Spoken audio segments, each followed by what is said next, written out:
Hi everyone, welcome back to another tutorial from Crazy Gamer. Today in this video, I'm going to show you how to fix Woodoku app crashing issue.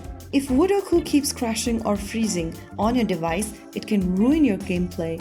These steps can help stabilize the app and prevent crashes, so make sure to follow along. First of all, make sure that the device you are using meets the minimum requirements for Woodoku.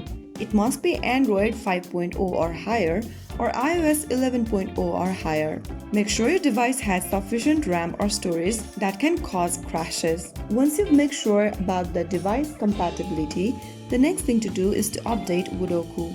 Launch open Google Play Store on your device, or on your iOS you can open up your App Store. In the search bar type in Woodoku and search. Look for the Woodoku woodblock puzzle game, and once you open up its info section, look for an update button if available. If yes, tap on update.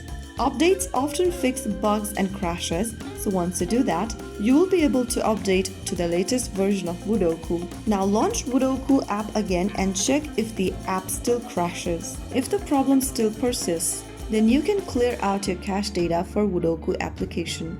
Go ahead and open up the Settings app from your device, and under the Settings app, tap on the Apps option. Once you open up Apps, look for the Woodoku application from your app drawer. Once you find Woodoku, tap on it, and on the next page, click on Storage. Now, click on Clear Data at the bottom of the screen, and in the pop-up, click on Clear Cache. Click OK in the pop-up to clear out the cache data from the app. Once you clear out the cache from the Woodoku app, launch it open again, and this time it might help you fix your crashing issue.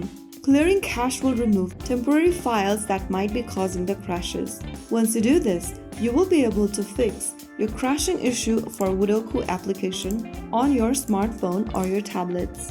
If you found the video helpful, don't forget to like, share and subscribe to our channel. I will be back again in the next episode. Thank you for watching.